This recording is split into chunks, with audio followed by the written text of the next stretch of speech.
আসসালামু আলাইকুম। প্রিয় দর্শক, অন্য মঞ্চের আলাপ চাইতায় আপনাদের সকলকে আমন্ত্রণ জানাচ্ছি। বাংলাদেশের পরিস্থিতি ক্রমশ উত্তপ্ত থেকে উত্তপ্ততর হচ্ছে। এদিকে বাংলাদেশের পরিস্থিতি নিয়ে অত্যন্ত চিন্তিত আমাদের ভারতবর্ষের প্রধানমন্ত্রী নরেন্দ্র মোদী।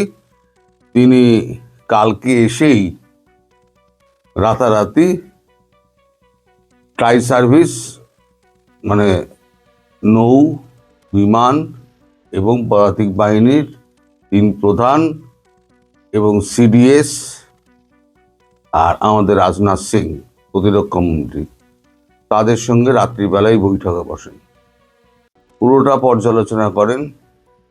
ওদিকে অজিত দোভাল বসেন, বিএসএফ, এনআইএ, র এদের সঙ্গে কথাবার্তা বলেন। শেষে যা ঠিক হয়, আপাতত সমস্ত রকমের ভিসা সেন্টারগুলোকে অনির্দিষ্টকালের জন্য পুনরায় নির্দেশ না দেওয়া পর্যন্ত বন্ধ করে দাও। আর প্রতিনিয়ত বিদেশ মন্ত্রক এখন যতগুলো আমাদের বাংলাদেশে যত হাই কমিশন এবং ডেপুটি হাই কমিশন রয়েছে সেগুলোর সঙ্গে যোগাযোগ রাখছে। আর এদিকে বর্ডারে 12টা আমাদের হেলিকপ্টার রেডি রাখা হয়েছে উইথ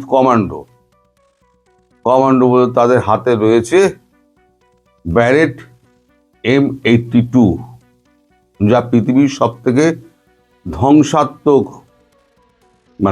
গান বলা যায়, যার শুটিং ক্ষমতা প্রতি সেকেন্ডে 272টা গুলি।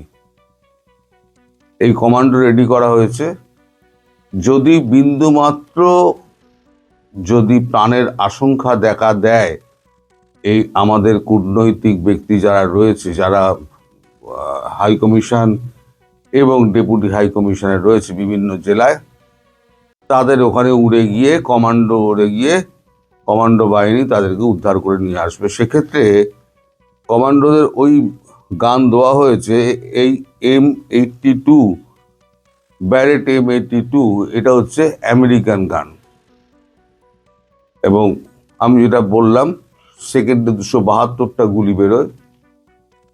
সেক্ষেত্রে কমান্ডো যাচ্ছে কত আমি বলতে পারবো না। কমান্ডো নেমে গুলি চালিয়ে সামনে যারা থাকবে নিকেশ করে দিয়ে বাকিদের হেলিকপ্টারে তুলে নিয়ে বেরিয়ে চলে আসবে। তারপরের আন্দাজ তো আপনারা বুঝতেই পাচ্ছেন।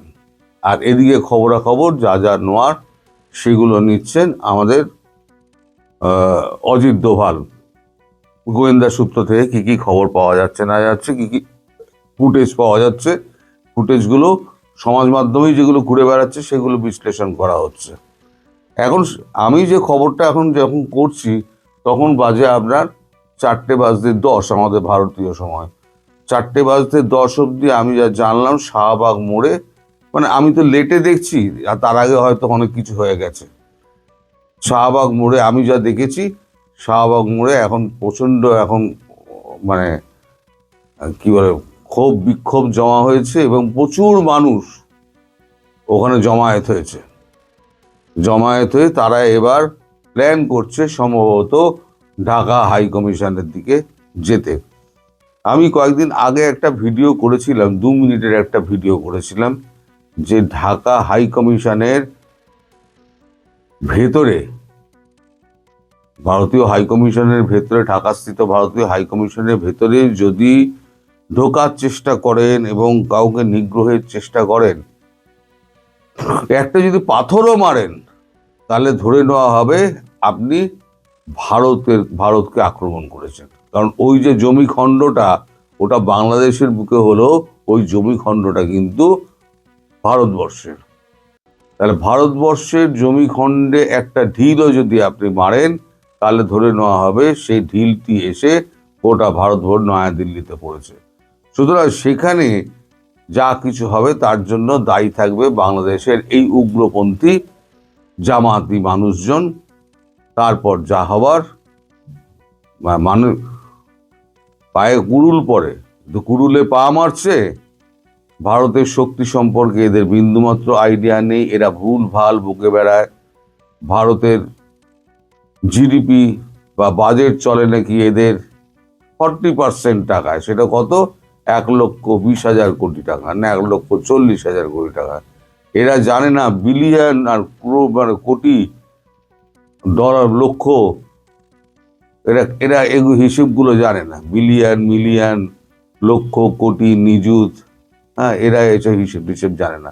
মাদ্রাসার ছাপ এখন বলা হচ্ছে সে নাকি ঢাকা বিশ্ববিদ্যালয়ের ছাত্র, মানে মাদ্রাসা থেকেই গিয়েছিলেন। এর জন্য দায়ী তো শেখ হাসিনা। আজকে বাংলাদেশের জন্য এই যে দায়ী, তার জন্য শেখ হাসিনাই দায়ী। আমি তো করবো শেখ হাসিনাকেই দায়ী। তো যাই হোক, সে আলোচনা এখন করার দরকার নেই।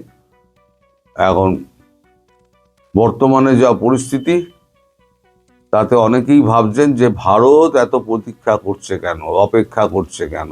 ভারত সঠিক সময়ের জন্য অপেক্ষা করছে।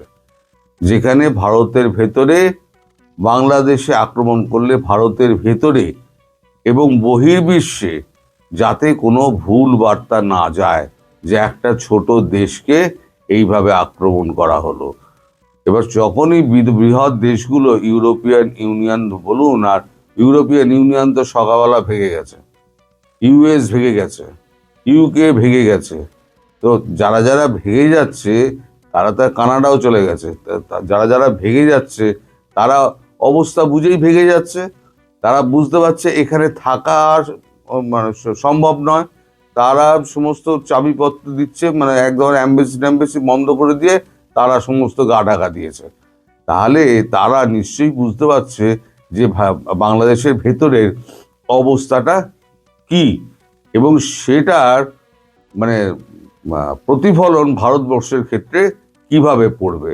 ফলে সেক্ষেত্রে বাইরের দেশের খুব একটা চাপ এসে পৌঁছাবে না। আর ইউএস তো বুঝেই গেছে যে যা ঘটার ঘটে গেছে। এখন তীর হাতের বাইরে চলে গেছে, ধনুক থেকে তীর বেরিয়ে গেছে। এখন আর তাকে ফিরিয়ে আনা যাবে না। ইউনূসের হাতেও গেম নেই।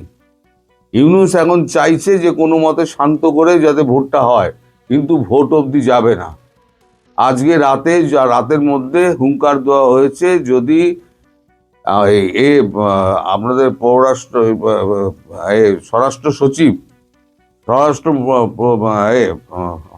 উপদেষ্টা, তিনি যদি পদত্যাগ না করেন তাহলে যমুনা ঘেরাও করবে। আর এই যা পাগল লোকজন দেখলাম কালকে, যেভাবে আগুন জ্বালিয়ে দিল দুটো পত্রিকা অফিসে, আমি সারা রাত জেগে আমি দেখেছি। পত্রিকা অফিসে আগুন ধরে জ্বালালো, সেখানে তাদের আত্মীয় স্বজন সহকর্মী থাকতেও পারে, তাদের পরিচিত থাকতে পারে, সেই জ্ঞানটুকু নেই যে তাদেরকে আগে বার করে দিতে হবে। আর পত্রিকা অফিস তো ভাই, এই দুটো পত্রিকা সব থেকে তো বেশি মানে সালাম করেছিল, সমর্থন জানিয়েছিল আপনাদের, তখন আপনাদের খুব ভালো লেগেছিল। এখন যেহেতু আপনাদের সমালোচনা করছে, তাই আপনাদের এতক্ষণ খারাপ লাগছে। তবুও চেপে সমালোচনা করে, খোলাখুলি সমালোচনা করে না, কিন্তু চেপে করে। এখন বাকি যে কাগজ আর পত্রিকাগুলো রয়েছে তারা কি করবে ভগবান জানে। কারণ আপনাদের উপর কারোর কোনো বিশ্বাস নেই। আপনারা কখন কোন দিকে ধাওয়া দেবেন আর গিয়ে ছাত্র জনতার নামে ওই 100-150 লোক উৎপাত মাচাবে, সেটা তো মানুষ তো মানে কল্পনা করতে পারে না আপনাদের মাথার মধ্যে কি ঘুরছে। আপনারা পাগল হয়ে গেছেন, দেশটাকে ধ্বংস করার জন্য আপনারা পাগল হয়ে গেছেন। নিজেদের দেশকে ধ্বংস করে এই একটা জাতিকে দেখলাম, সেটা হচ্ছে বাংলাদেশ জাতি। এটা পাকিস্তানও করেনি। পাকিস্তানের মানুষ কিন্তু পাকিস্তানের ভেতরে তাদের মানে কোনো স্থাপনা তারা ধ্বংস করে না। তাদের রাগ হচ্ছে গিয়ে ওই কি বলে ডিফেন্সের ওপরে। তারা যা উৎপাত করে পিটিআই ডিফেন্সের ওপর করে। পিটিআই ছাড়া আর কেউ এখনো পর্যন্ত করেনি। ইমরান খানকে অ্যারেস্ট করার পরই একবারই করেছিল। তো এখন ভারতবর্ষের এই যে মানে প্রস্তুতি, সেই প্রস্তুতি কিন্তু খুব ভাবাচ্ছে। মানে একটা ঢিলও যদি পড়ে তাহলে পরে কিন্তু এখানে হেলিকপ্টারগুলো উড়বে, উড়ে গিয়ে ওখানে কমান্ডো নামবে, ওদেরকে তুলে নিয়ে চলে আসবে। তারপরেতে আমাদের এখানে সৈন্য রয়েছে, তখন বুঝে নেওয়া যাবে। আপনাদের কত দম আর ভারতবর্ষকে কতটা আপনারা ওইখানে সেভেন সিস্টার নিয়ে নেন, তখন বুঝে নেওয়া যাবে। আপনাদের কটা মাঠে থাকেন, ওই শাহবাগ চত্বর, তারপরে ওই শহীদ মিনার চত্বর, তা মধুর ক্যান্টিন, এই সমস্ত জায়গায় আপনাদের কত লোক থাকে সেটা আমিও দেখে নেব। আর একটা কথা শুনে রাখবেন, এবার যদি ভারত ঢোকে তাহলে আগামী 1.5 বছর 2 বছরের আগে কিন্তু বেরোবে না। আমি বহু আগে বলেছিলাম, ভারত যদি একবার ঢোকে তাহলে 1.5 থেকে 2 বছরের আগে ভারত বেরোবে না ওখান থেকে, ওখানে গেড়ে বসে থাকবে। আপনাদের সব নিকেশ করার পর তারপর ভারতবর্ষ ফিরে আসবে, কারণ ভারতবর্ষ দীর্ঘদিনের এই অশান্তি আর সহ্য করবে না। এখন দেখা যাক, আমি খবর পাইনি যে কোনো আমাদের হাই কমিশন, একটা চট্টগ্রামে তো একটা হাই কমিশনের কোথায় একটা দেখলাম যে সেখানে সমস্ত ভাঙচুর টাংচুর করেছে। ঠিক আছে, ওনায় বারবার রীতিমতো মানে শঙ্কিত, তিনি বারবার মানে ফোন করছেন বিদেশ মন্ত্রকে। আমাদের বিদেশ মন্ত্রী তিনি সফর কাটছাট করে আজকে দুপুরেই ফিরে আসছেন, মানে এতক্ষণে হয়তো ফিরে এসছেন, আমি দুপুর বলছি, এখন তো প্রায় বিকেল হয়ে গেল, এতক্ষণে হয়তো ফিরে এসছেন তিনি। তার সফর সমস্ত ছাটকাট করে দিয়েছেন, তিনি আর কোথাও অন্যত্র কোথাও যাচ্ছেন না, তার অন্য দেশে যাওয়ার কথা ছিল। তো দেশের যখন এই অবস্থা, তখন কোনো দায়িত্ববান মন্ত্রী ভারতবর্ষে তারা বিদেশে থাকে না, তারা সমস্ত চলে আসে দেশে, দেশে এসে দেশের হাল সামলায়, প্রধানমন্ত্রীর পাশে দাঁড়ায়। এবং আজকেই যদি কিছু হয় তাহলে পরে রাত্রিবেলা আমি আপনাদের খবর দেবো। তবে আপনাদের ওপরওয়ালার কাছে আপনারা প্রার্থনা করুন যেন এই সমস্ত কাজগুলো যেন এই আপনার আমাদের হাই কমিশন, ডেপুটি হাই কমিশনের ওপরে যেন চড়াও না হয়, আর তাদেরকে যেন মারধর না করে। যদি করে তাহলে পরে আপনাদের দেশের লোকের কপালে কিন্তু অনেক দুঃখ আছে। সেখানে কে আওয়ামী লীগ আর কে তখন বাছাবাছি তো তখন হবে না, বাছাবাছি তখন পরে হবে, কারণ এরা কাউকে চেনে না। সৈন্যবাহিনী, গোর্খা বাহিনী, এরা হচ্ছে অতি নৃশংস বাহিনী, যাকে পারবে তাকে কাটতে কাটতে ঢুকে যাবে। তখন সামনে কে পড়বে, আবাল বৃদ্ধ বনিতা কেউ বাদ যাবে না, সব ধরবে আর কাটবে, ধরবে আর কাটবে। এরা গুলি চালানোর থেকে খুগলি চালায় বেশি। তো যাই হোক, ভবিষ্যতে একবার যখন আপনারা দেখবেন তখন আপনারা এই ভেতরে চুলবুলি হটে না, ভেতরে যুদ্ধের চুলবুলি, যুদ্ধ চাই যুদ্ধ চাই যুদ্ধ চাই, ভারতবর্ষে খেয়ে নেবো, সেভেন সিস্টার খেয়ে নেবো, সব চুলবুলি একেবারে সমুদ্রের তলায় চলে যাবে চিরদিনের মতো। আপনারা সবাই ভালো থাকবেন, সুস্থ থাকবেন এবং খুব সাবধানে থাকবেন। নমস্কার। আসলে বাংলাদেশ আজকে স্মরণকালের ইতিহাসে সবচেয়ে খারাপ একটি সময় অতিক্রম করছে। 1971 সালে আমরা যুদ্ধ করেছিলাম বিদেশিদের বিরুদ্ধে, আমরা যুদ্ধ করেছিলাম পাকিস্তানি দখলদারদের বিরুদ্ধে, এবং আমাদের সেই যুদ্ধের একটা গন্তব্য ছিল, সেখানে একটা গতি ছিল, একটা নীতি ছিল, একটা আদর্শ ছিল। সেই নীতি, আদর্শ, গতি এবং গন্তব্য দিয়ে আমরা 1971 26 মার্চ থেকে 16 ডিসেম্বর পর্যন্ত যুদ্ধ করে একটি স্বাধীন দেশ তৈরি করেছিলাম। সেই স্বাধীন স্বদেশ তৈরির ক্ষেত্রে আমাদের যে সহযাত্রী ছিলেন তারা ছিলেন ভারতীয় উপমহাদেশ, অর্থাৎ ভারত মহাদেশ, অর্থাৎ ভারত আমাদেরকে অস্ত্র দিয়েছে, অন্ন দিয়েছে, ট্রেনিং দিয়েছে, নিজেদের সীমান্ত খুলে দিয়ে নিজের দেশে আশ্রয় দিয়েছে। শুধু কি তাই, 1 কোটি মানুষ 1971 সালে ভারতে আশ্রয় শিবিরে আশ্রয় নিয়েছিল জীবন বাঁচানোর জন্য, সম্ভ্রম বাঁচানোর জন্য, শিশুদের জীবন রক্ষা করার জন্য, বৃদ্ধদের জীবন রক্ষা করার জন্য। সেই ভারত উদারভাবে বাংলাদেশের পাশে এসে দাঁড়িয়েছিল। পৃথিবীর নানা দেশে ডিপ্লোমেসির মাধ্যমে বাংলাদেশের জন্য জনমত তৈরি করেছে। পৃথিবীর নানা দেশ থেকে অস্ত্র সংগ্রহ করে মুক্তিযোদ্ধাদেরকে দিয়েছে, গেরিলাদেরকে দিয়েছে। সেই ভারত গত 53 বছরে বাংলাদেশের একটি কণা মাটিও দখল করার চেষ্টা করেনি এবং দখল করেনি। উপরন্তু ভারতের সাথে 74 সালে ইন্দিরা মুজিব একটি চুক্তি হয়েছিল যে সীমান্তে যে ছিটমহল আছে সেই ছিটমহলগুলোর বিনিময়ের জন্য। 54 বছরের মধ্যে 50 বছর কেটে গেলেও এই চুক্তিটি বাস্তবায়িত হচ্ছিল না। পরবর্তীতে এই মোদী সরকার শেখ হাসিনার সাথে এই সমঝোতা করে সেই চুক্তিটি বাস্তবায়িত হলো। ভারত তার 1500 হেক্টর জায়গা বাংলাদেশকে বেশি ছেড়ে দিয়েছে, দিয়ে এই সমস্যার সমাধান করেছে। শুধু কি তাই, হার্ডিঞ্জ ব্রিজের নিচ দিয়ে তখন ট্রাক চলতো। গঙ্গা আর বুকে পানি নেই, সেই পানির জন্য যে হাহাকার। আমরা বিএনপিকে, বাসানির দলকে, ওই মামুনুল হকের বাপকে দেখেছি পারাক্ষা অভিমুখে লং মার্চ করে, কিন্তু পানি আর আসে না। শেখ হাসিনা এসে ভারতের সাথে বন্ধুত্বের ভিত্তিতে একটি চুক্তি করলেন, গঙ্গার পানি চুক্তি। সেই গঙ্গার পানি চুক্তিটি 2026 সালের সেপ্টেম্বর মাসে শেষ হয়ে যাবে। মনে হচ্ছে আজকের দিনে যে অবস্থা, গঙ্গা আবার শুকিয়ে কাঠ হয়ে যাবে, চৌচির হয়ে যাবে গঙ্গার তলদেশ। কারণ ভারত গঙ্গা চুক্তি আর নবায়ন করবে না। কেন করবে না? কারণ শত্রু রাষ্ট্রের তালিকায় বাংলাদেশ এখন 3 নম্বরে। তাহলে আপনি আসুন, দেখুন যে বাংলাদেশের ভবিষ্যৎটা কোথায় যাচ্ছে। যে ভারত 1971 সালে আমাদেরকে সহযোগিতা করেছে, গঙ্গার পানি চুক্তি করেছে, যেই ভারত আমাদের সীমান্ত সমস্যার সমাধান করে দিয়েছে, ভারতের সাথে তালপট্টি অঞ্চলে আমাদের 25,000 বর্গ কিলোমিটার সমুদ্র সীমা নিয়ে ডিসপিউট ছিল, সেটা ভারতের দখলে ছিল। আরবিট্রেশনের মাধ্যমে শেখ হাসিনার সাথে পরামর্শ করে মোদি সেটারও সমাধান করে দিলেন। সেখানে বাংলাদেশ পেল 21,500, ভারত পেল 4,500। না সরি, বাংলাদেশ পেল 20,500 আর ভারত পেল 4,500 বর্গ কিলোমিটার। তারপর সমাধান হলো। আজকে প্রধানমন্ত্রী শেখ হাসিনার ভারতে আশ্রয় নেওয়ার পর, আওয়ামী লীগের সরকারের পরাজয় হওয়ার পর, মৌলবাদী সন্ত্রাস যখন বাংলাদেশটাকে দখল করলো, মৌলবাদের গডফাদার ডক্টর ইউনূস যখন বাংলাদেশের ক্ষমতায় বসলো, বাংলাদেশকে বিক্রি করার যে নীল নকশা নিয়ে ডক্টর ইউনূস বাংলাদেশে ঢুকলো, সেই নীল নকশা ধীরে ধীরে ধীরে ধীরে বাংলাদেশকে গায়েল করতে শুরু করলো। এখন বাংলাদেশ তার বন্দরটি দিয়ে দিল আমেরিকাকে, আরেকটি বন্দরের দায়িত্ব দিয়ে দিল এই ডেনমার্ককে। আমাদের সমুদ্র সীমা এখন আর আমাদের হাতে নেই, বিন্দেশি বেনিয়াদের হাতে চলে গেছে বাংলাদেশের সমুদ্র সীমা। বাংলাদেশ এখন একটি বঙ্গুর রাষ্ট্র। এই বঙ্গুর রাষ্ট্রে আজকে প্রথম আলো ভাঙে, কালকে অমুকের বাড়ি ভাঙে, পরশুদিন অমুকের বিজনেস ভাঙে। এইভাবে করতে করতে বাংলাদেশটি ধ্বংসের দ্বার প্রান্তে চলে গেছে।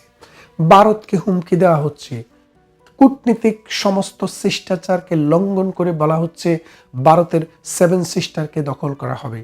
ভারতের গতকাল থেকে, গত 2 দিন থেকে ভারতীয় হাই কমিশনে হামলা হচ্ছে, ভারতীয় দূতাবাসগুলোতে আক্রান্ত হচ্ছে, মানুষকে হত্যা করার চেষ্টা করা হচ্ছে, আর্মি পুলিশ দিয়েও থামানো যাচ্ছে না। এই লাল বদরেরা কারা? 1971 সালের আলবদররা নাম বদলিয়ে এখন লাল বদর হয়েছে।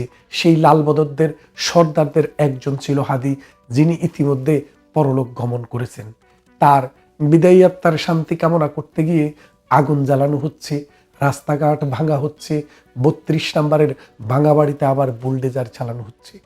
এমনি করে এইভাবে যেই বাংলাদেশকে আপনারা দেখছেন, ভারতকে এত বড় প্রতিবেশীকে যে চ্যালেঞ্জ আপনারা ছুড়ে দিচ্ছেন, এর ফলাফল কি হবে? ভারত তার স্ট্র্যাটেজি ঠিক করছে।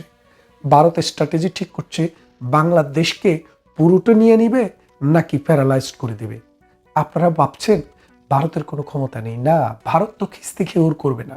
ভারত তো আপনার মতো রাস্তার বস্তির ছেলেবেলেদের মতো হাহাকার এরকম গালিগালাজে লিপ্ত থাকবে না। ভারতের যে কাজ, আপনারা সেটা যদি দেখেন, সেটা যদি ঘটে যায়, এই বাংলাদেশটি আর থাকবে না। আপনারা জানেন আমাদের সেনাপ্রধান বলেছিল, আপনারা যদি ঠিক না হন, এই দেশের স্বাধীনতা এবং সার্বভৌমত্ব থাকবে না। তার এই কথাটি, তিনি কিন্তু সেনাবাহিনীর প্রধান, এটা সিগনিফিক্যান্স কোথায় একটু খোঁজ করে দেখেন। ভারত বাংলাদেশের চারপাশে তার সেনা উপস্থিতি 10 গুণ বাড়িয়ে দিয়েছে। যেই কোনো সময় ভারতীয় সেনারা তাদের প্রয়োজনীয় জায়গায় আঘাত হানতে পারে। আপনি কি করবেন? ভারত আক্রমণ করবেন? করেন, দেখি ভারত আক্রমণ করেন। আপনি ভারত আক্রমণ করতে পারবেন না। আপনারা পারবেন বাংলাদেশের মধ্যে একটা গৃহযুদ্ধ লাগাতে। এই 18 কোটির মানুষের মধ্যে 9 কোটি মানুষ নিহত হবে। এই 9 কোটি মানুষের লাশের গন্তে এই দক্ষিণ পূর্ব এশিয়াতে মানুষ বসবাস করতে পারবে না। এই হায়নারা বাংলাদেশে এই শুয়োরদের হাতে ক্ষমতা যাওয়ার পর শুয়োররা যেভাবে আস্ফালন শুরু করেছে বাংলাদেশে, এই বাংলাদেশটিকে একটি জাহান্নাম না বানিয়ে তারা ছাড়বে না। ভারত অনেক চেষ্টা করেছে, মানে অনেক নমনীয় থেকেছে। ভারত মনে করেছে বাংলাদেশ একটি বন্ধুপ্রতিম রাষ্ট্র, তার রাষ্ট্রের সমস্যা তারা সমাধান করবে।